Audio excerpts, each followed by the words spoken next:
हरि अनंत हरि कथायनंता दीन दयाल जीवन निरवंता।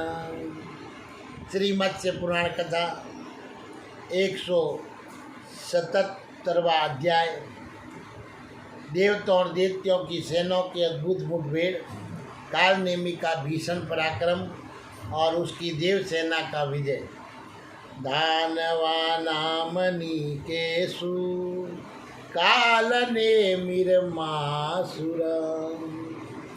विवर्धता महातेजास् तपान्ते जलदो यतता। त्वं त्रैलोक्यान्तरागतं दिष्टा ते दानवेश्वरम् पुत्रास्तरूपरिशान्तं पीत्वामृतामनुत्मतम्। मत्स्य भगवान ने कहा, रविनंदन, महान तेजस्वी महासुर कालनेमी दानवों की सेना में उसी प्रकार वृद्धिगत होने लगा जैसे ग्रीष्म ऋतु के अंत में बादल उमड़ पड़ते हैं। तब वे सभी दानव युद्धपति कालनेमी को त्रिलोकी में व्याप्त देखकर स्वयं रहित हो गए और सर्वोत्तम अमृत का पान कर उठ खड़े हुए। उनके भय और त्रास समाप्त हो चुके। वे तारका में संग्राम में मैं और तारक को आगे रखकर सदा विजय होते रहे। युद्ध अभिलाषी वे दानव युद्ध भूमि में उपस्थित होकर शोभा पा रहे थे। उनमें कुछ परस्पर मंत्रणा कर रहे थे, कुछ व्यूह की रचना कर रहे थे, कुछ रक्षक के रूप में थे। उन सब का कालनेमी दानवों के प्रति प्रगाढ़ प्रेम हो गया। तत्पश्चात मैं दानव के जितने मुख्य युद्ध के अगुआ थे, वे सभी भय छोड़कर हर्षपूर्वक युद्ध करने के लिए उपस्थित हुए। फिर मैं तारक वरा पराक्रमी हयग्रीव विप्रतिथि का पुत्र श्वेत खर लंब बलि का पुत्र अरिष्ट किशोर और देवरूप से प्रसिद्ध मुख से युद्ध करने वाला मानसुर सर्वभानु, ये सभी अस्त्रवेता थे और सभी तपोबल से संपन्न थे। वे सभी सफल प्रयत्न वाले दानव उस उदंड कालनेमी के निकट गए। गदा भूषंड चक्र कुठार काल सदस्य मुसल सैपण्या ढेल वास मुदगरम पर्वत सदस्यम पत्थर भीषण गढ़ शैल पटिसम भिंदी पालम उत्तम लोहे के बने हुए परिज सनकार कारणी कड़ी बड़ी बड़ी तोप यंत्र हाथों से छूटने पर भयानक चोट करने वाले बाण, लंबे चमकीले भाले पास मूर्छन बेहोश करने का यंत्र, रेंगते हुए जीभ लपलपाने वाले सर्पमुख बाण और फेंकने योग्य वज्र, चमचमाते हुए तोमर, म्यान से बाहर निकली हुई तीखी तलवार और तीखे निर्मल शूलों से युक्त तथा धनुष धारण करने वाले उन दैत्यों के मन में उत्साह के संपन्न थे। वे उस महा समर में कालनेमी को आगे करके खड़े हो गए। उस समय देदीप्यमान शस्त्रों से युक्त दैत्यों की वह सेना इस प्रकार शोभा पा रही थी मानो संगल नील बादलों के साथ जाने पर सर्वथा आच्छादित हुआ आकाश मंडल हो। दूसरी ओर इंद्र द्वारा सुरक्षित देवताओं की सेना भी अट्टहास कर रही थी। वह चंद्रमा और सूर्य की श्वेत और कृष्ण तारों से युक्त वायु किसी वेगशालिनी सौम्य तथा तारागण पताका रूप में धारण करने वाली थी। उसके वस्त्र बादलों से संयुक्त व ग्रहों और नक्षत्रों का उपवास सी कर रही थी। बुद्धिमान कुबेर, यम, इंद्र और वरुण उसकी रक्षा कर रहे थे। वह प्रज्वलित अग्नि रूप नेत्रों वाली नारायण के अच्छित इस प्रकार 101 गंधर्वों से युक्त सागर समूह की तरह भयंकर देवताओं की वह विशाल दिव्य सेना अस्त्र धारण किए हुए शोभा पा रही थी। उस समय उन दोनों सेनाओं का ऐसा समागम हुआ जैसे प्रलय काल में पृथ्वी और आकाश मंडल का सहयोग होता है।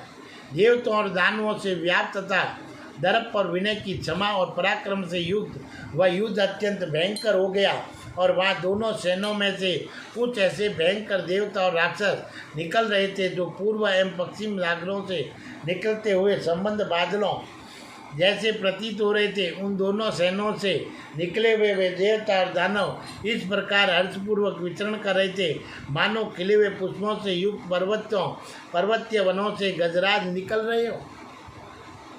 तदंतर नगाड़ों पर चोटें पड़ने लगी, अनेकों शंख बज उठे और वह शब्द अंतरिक्ष, पृथ्वी, आकाश और दिशाओं में व्याप्त हो गया। धनुषों की प्रशंसा, चढ़ाने के शब्द तथा सैनिकों के कोलाहल होने लगा। देवताओं की दुंदुभियों का निनाद देवतियों के वाद शब्द को पराभूत कर दिया। फिर तो वे दूसरे पर टूट पड़े और परस्पर एक दूसरे को मार कर गिराने लगे। कुछ द्वंद्व युद्ध करने वाले और वीर अपनी भुजाओं से शत्रु की भुजाओं को मरोड़ दिए। रणभूमि में देवगण भयंकर असनी और उत्तम लोहे के बने हुए परिधों से प्रहार कर रहे थे, तो दानव गण भारी गदा और खड्गों का प्रयोग कर रहे थे। गदा के आघात से बहुतों के अंग चूर हो गए, कुछ लोग तो बाणों की चोट से टुकड़े टुकड़े हो गए, कुछ अत्यंत घायल होकर धराशायी हो गए, कुछ पुनः उठकर प्रहार करने लगे। तदंतर वे क्रोध से चिबुत हो रणभूमि में घोड़े, जूते, रथों और शीघ्रगामी विमानों द्वारा एक दूसरे से भिड़ गए और युद्ध करते समय वे क्रोधवश अपने होठों को दांतों तले दबाए हुए थे। इस प्रकार रथों के साथ तथा पैदलों के साथ उलझ गए शब्द और करने वाले रथों का ऐसा भयंकर शब्द होने लगा, मानो भाद्रपद मास में बादल गरज रहे हो। कुछ लोग रथों को तोड़ रहे थे, कुछ लोग रथों के धक्के से रोधे जा चुके थे, दूसरे रथ मार्ग के अवरुद्ध हो जाने के कारण आगे बढ़ने में असमर्थ हो गए। कुछ कवचधारी वीर समर भूमि में एक दूसरे को दोनों हाथों से उठाकर भूतल पर पटक देते थे। कुछ समय उनके आभूषण खना रहे थे। वहाँ कुछ ढाल धारण करने वाले दूसरे अस्त्रों द्वारा विपक्षियों पर प्रहार कर रहे थे और इसी प्रकार अन्य वीर युद्ध स्थल में अस्त्रों द्वारा घायल होकर रक्त बमन करते हुए जल की वृष्टि करने वाले बादलों की तरह प्रतीत हो रहे थे। और उस समय वह युद्ध अस्त्रों एवं शस्त्रों से परिपूर्ण फेंकी गई एवं फेंकने के लिए उठाई हुई गदों से युक्त और देवताओं एवं दानवों से व्याप्त और संबद्ध होकर शोभा पा रहे थे। दानव रूपी महामेघ से युक्त और देवताओं के हथियारों से विमोचित हुआ युद्ध परस्पर की बाण वर्षा से मेघा छत्र दुर्दिन सा लग रहा था। इसी बीच क्रोध से भरा हुआ कालनेमी नामक दानव रणभूमि में आगे बढ़ा हुआ समुद्र की लहरों से पूर्ण होते हुए बादल की तरह शोभा पा रहा था। प्रज्वलित वर्षा की वर्षा करने वाले उस दानव के बिजली के समान चंचल मस्तकों से युक्त शरीर वयों से टकराकर हाथी और पर्वत सदस्य विशाल बादल तीतर भीतर होकर बिखर रहे थे। क्रोध वंश निश्वास लेते हुए उसकी टेढ़ी भुवों से पसीने को बूंदें टपक रही थी और मुख से अग्नि की चिंगारियों से व्याप्त लपटें निकल रही थी। उसकी भुजाएं आकाश में तिरछी होकर ऊपर की ओर बढ़ रही थी, जो पर्वत से निकले हुए 5 मुख वाले नाग की तरह लग रही थी। उसने ऊंचे ऊंचे पर्वतों सरीखे अनेक प्रकार के अस्त्र समूह धनुषों और परिधों से दिव्य आकाश को आच्छादित कर दिया था। वायु द्वारा उड़ाए जाते हुए वस्त्रों वाला वह दानव संग्राम की लालसा से डटकर खड़ा हुआ। उस समय वह संध्याकालीन धूप से ग्रस्त हुए शिला से युक्त साक्षात मेरू पर्वत की तरह दिख रहा था। उसने अपनी जंगों के वेग से उखाड़े गए पर्वत शिखर के अग्रवर्ती वृक्षों के प्रहार से देवगणों को उसी प्रकार धराशायी कर दिया, जैसे वज्र के आकाश से विशाल पर्वत ढा दिया गया हो। इस प्रकार रणभूमि में काल नेमी द्वारा आहत हुए देवगण चलने फिरने में भी असमर्थ हो गए। बहुत से शस्त्रों तथा खड़कों की चोट से कुछ लोगों के सिर के बालक छिन्न भिन्न हो गए थे, कुछ मुखों की मार से मार डाले गए और कुछ के टुकड़े टुकड़े कर दिए गए। यक्षों और गंधर्वों के नायक बड़े बड़े नागों के साथ पृथ्वी की गोद में पड़ गए। समर भूमि में उस कालनेमी द्वारा भयभीत किए गए देवगण प्रयत्न करने के लिए उगत होने पर कोई उपाय न कर सके, क्योंकि उनका मन भ्रमित हो उठा था और उसने सहस्त्र नेत्रधारी इंद्रियों को भी बाणों के बंधन से इस प्रकार जकड़ दिया था कि युद्ध स्थल में ऐरावत पर बैठे हुए भी चलने में समर्थ न हो सके। उसने समर भूमि में वरुण को जलहीन बादल और निर्जल महासागर की भांति कांतिहीन, व्यापार रहित और पास से शून्य कर दिया। स्वेच्छानुसार रूप धारण करने वाले उस दानव ने रणभूमि में परिधों की मार से वैष्णव कुबेर को भी जीत लिया। मृत्यु सदस्य फरार होने वाले उस युद्ध में काल नेमी ने सबके प्राणहर्ता यम को पराजित कर दिया। वे डर कर युद्ध का परित्याग कर अपनी दक्षिण दिशा की ओर चले गए। इस प्रकार उसने चारों लोकपालों को पराजित कर दिया और अपने शरीर को 4 भागों में विभक्त कर वह सभी दिशाओं में उनका कार्य स्वयं संभालने लगा।